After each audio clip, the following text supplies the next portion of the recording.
ഉസ്താദുമാരെ, കലുഷ നിലങ്ങളിൽ പോരിനിറങ്ങിയ ധർമ്മസഖാക്കളെ, മറ്റു സ്നേഹം നിറഞ്ഞ മുഹിബ്ബീങ്ങളെ, സലാം അടക്കിക്കോളിൻ. അസ്സലാമു അലൈക്കും.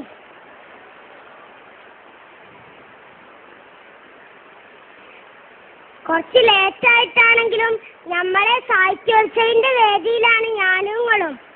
അല്ല ചങ്ങായിമാരെ, സബ് ജൂനിയർ എന്ന് പറഞ്ഞ 4ാം ക്ലാസ് വരെ അല്ലേ? എന്നാ അതിന്റെ ലാസ്റ്റ് ചാൻസ് ആണ്. ചിന്തിച്ചിട്ടൊരു മന്ദപ്പ്. ഒരീസം സ്കൂളിൽ കളിച്ചാൻ പുട്ടപ്പം ഞാനും എന്റെ ചങ്ങായിമാരും റബ്ബറും തോട്ടത്തിൽ കൂടെ ഇങ്ങനെ നടക്കേനും. അപ്പണ്ട് അവിടെ ഇവിടെയായിട്ട് ആൺകുട്ടികളും പെൺകുട്ടികളും യാതൊരു എളുപ്പമില്ല ഷൊർച്ചിങ്ങനെ നടക്കണ്. എന്തൊരു കഥ! നമ്മളെ ജാതിക്കാരനെ ഹറാമല്ലേ കൂട്ടരെ? ഇത് കണ്ടപ്പോഴാ ഈ കഥ ഓർമ്മ വന്നത്. ഫളിലുല്ലാഹിന്റെ ചരിത്രം ഭയങ്കര ഗ്ലാമറേനി മൂപ്പര്. ഇന്നത്തെ സിനിമാ നടന്മാരെ ആനച്ചന്തമല്ല. പിന്നെ മുത്തുനബി ചൊർക്കി സർട്ടിഫിക്കറ്റ് കൊടുത്ത ആളാണ്, ചില്ലറക്കാരനല്ല.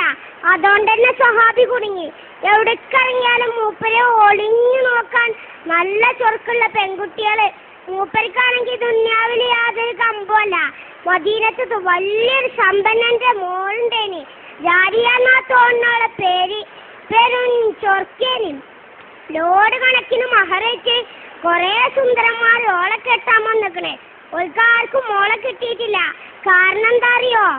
ഓളെ മാനസകൊട്ടാരത്തിലൊരാളുണ്ട്. അല്ല, ആരാപ്പത്? നമ്മളെ കഥാനായകൻ ഫളിലുല്ലാഹു. ഇതൊക്കെ പ്രേമം മൂത്ത് മൂപ്പരെ വശീകരിക്കാൻ പലവട്ടം ശ്രമിച്ചു. മൂപ്പരിക്കുണ്ടോ പൂതി? സുബൈക്ക് പള്ളിക്കൊക്കെ പോകുമ്പോ പോലും സ്വൈര്യം കൊടുക്കൂല. അങ്ങനെ ഇരിക്കുമ്പോഴാണ് ഹജ്ജ് സീസൺ എത്തുന്നത്. പോകണോലൊക്കെ മദീന SISന്റെ അന്നത്തെ ചീഫ് അമീർ സൽമാൻ ഫാരിസ് റളിയല്ലാഹു അൻഹുവിന്റെ അടുത്ത് രജിസ്റ്റർ ചെയ്തു. കൂട്ടത്തിൽ നമ്മളെ ഫളിലൂനും ഉണ്ടേനി. എന്ത് ചെയ്യാനാ? ഈ വിവരം നമ്മളെ ലൈലപ്പെണ്ണറിഞ്ഞു. ഉടനെ പമ്പർന്നോളും ഒപ്പിച്ചൊരു സീറ്റ്. കുറച്ച് ദിവസങ്ങൾക്ക് ശേഷം യാത്ര ആരംഭിച്ചു. രാത്രിയായപ്പം കുറേ ദൂരത്ത് അമീറിന്റെ നേതൃത്വത്തിൽ സംഘം തമ്പടിച്ചു. അപ്പോഴല്ലേ ശല്യം. ഫളിലുവിന്റെ തമ്പിന്റെ അയലോക്കത്തിന് ഈ പെണ്ണും തമ്പട്ടി. നൗദുബില്ല. രാത്രി എല്ലാരും ഉറങ്ങിയപ്പോഴല്ലേ പുകില് ഈ പെണ്ണ് ഫളിലുവിന്റെ തമ്പിനകത്ത് കയറി പറ്റിയേക്കണ്. എന്നിട്ട് മഹാനെ വിളിച്ചുണർത്തി. ഉടനെ, ആരാധി ഈ രാത്രി? ഇത് ഞാനാണ്, നിങ്ങളെ സ്വന്തം ജാലിയ. നിങ്ങളോടിച്ച് പെരുത്ത് പ്രേമാണ്. നിങ്ങളിന്നെ കെട്ടണം. വേറെ പുജ്യാപ്പടനെ ഈ ലൈലാക്ക് വേണ്ട. ദേഷ്യം പിടിച്ച സ്വഹാബി പോ പെണ്ണെ, വണ്ടിയും ബലിയുണ്ടാക്കാതെ അവളെ ശകാരിച്ചു. ഫളിലുവിനെ വീഴ്ത്താൻ കഴിയൂലെന്ന് മനസ്സിലാക്കിയ ലൈല ദേഷ്യത്തോടെ പ്രതികരിച്ചു. അങ്ങനെയല്ലടാ, ഈ പെണ്ണ് നിന്നെ ഒരു പാഠം പഠിപ്പിക്കും. പിറ്റേന്ന് നേരം വെളുത്തപ്പോ റെയ്ഡാ അമീറിന്റെ നേതൃത്വത്തിൽ. അല്ലാ, എന്താ അറിയോ? ലൈലാന്റെ വജ്രമാല കളവ് പോയിക്കണല്ലോ. സംഘങ്ങളെ റെയ്ഡ് ചെയ്ത് ഇപ്പം എത്തിയിരിക്കുന്നത് ഫളിലുല്ലാഹിന്റെ തമ്പിൽ സൽമാൻ റളിയല്ലാഹു അൻഹു പറഞ്ഞു, നിങ്ങളെ ഞമ്മക്ക് സംശയമില്ല, എന്നാലും റെയ്ഡ് ചെയ്യണല്ലോ. നിങ്ങൾക്ക് കേൾക്കണോ കൂട്ടരെ? മാല കിട്ടി, മൂപ്പരെ പെട്ടീന്ന്. സുബ്ഹാനല്ലാഹ്, ആകെ കോലാഹലം. കൊറേ ആൾക്കാർ മൂപ്പരെ കുറ്റം പറഞ്ഞു. കൊറേ ആൾക്കാർക്ക് വിശ്വസിക്കാനും കഴിഞ്ഞില്ല. പടച്ചോനെ, അന്നന്തിക്ക് ലൈലാന്റെ തമ്പുന്ന ലക്ഷ്യം പൊളിയും. ഓടി വരണേ, ഇവനെന്നെ അപമാനിക്കുന്നേ. എല്ലാരും പാടെ തുണിന്റെ കോന്തലയും പിടിച്ച് ചാടി വണ്ടി ചെന്നോക്കുമ്പോട്ട് സുബ്ഹാനല്ലാഹ്, ലൈല അല്പോസ്ത്രയായി നിൽക്കുന്നു. പരിസരത്ത് ഫളിലുല്ലാഹു.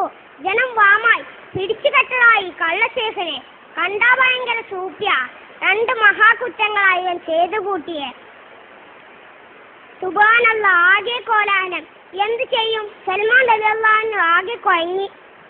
അല്ലാ, അപ്പം ഭരിക്കണത് ആരാറിയോ? ഉമറുൽ ഖത്താബ. കേസ് കേട്ടപ്പോ മൂപ്പരാകെ ഞെട്ടി. പടച്ചോനെ, ഫളിലുൻ ഇങ്ങനെ ചെയ്യൂലല്ലോ. അതുണ്ടാകൂല. ഏതായാലും ഈ കേസ് നടത്താൻ നല്ലത് അലി റളിയല്ലാഹു അൻഹു ആണ്.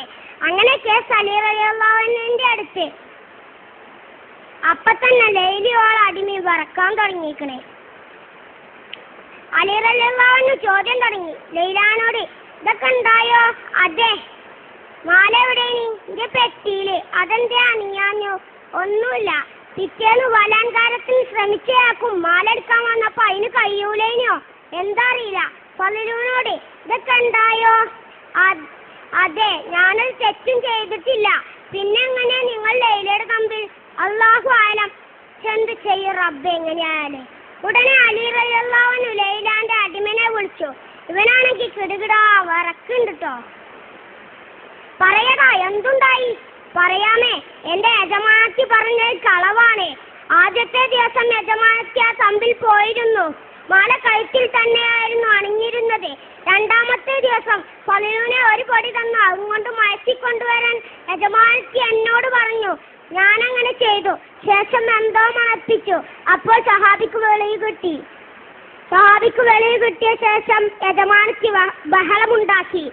പൊളിഞ്ഞില്ലേ, എല്ലാം പൊളിഞ്ഞില്ലേ. ലൈലാന്റെ കള്ളത്തരങ്ങൾ മുഴുവനും. അങ്ങനെ ലൈലക്കെതിരെ ശിക്ഷ വിധിച്ചു. സത്യമേ ഒടുക്കം ജയിച്ചുള്ളൂ.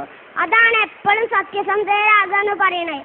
നോക്കിയും കൂട്ടരെ, ഞങ്ങൾ ഈ സഹാബിന്റെ മനസ്സ് ഇത്രയും നല്ലൊരു സുന്ദരനെ കിട്ടിയിട്ടും അള്ളാഹ്ക്കും വേണ്ടി ഒഴിവാക്കിയത്.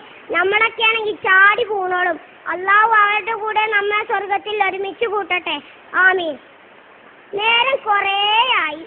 കഥ പറഞ്ഞ് ഞാനും കഴിഞ്ഞ്. കേട്ടങ്ങളും നിർത്താണേ. അടുത്തെല്ലാം നിങ്ങൾക്ക് കഥ അറിഞ്ഞുതരാൻ ഈ കുഞ്ഞാനുണ്ടാവൂല. അള്ളാഹു നമ്മെ നന്മയിലാക്കട്ടെ. ആമീൻ. അസ്സലാമു അലൈക്കും.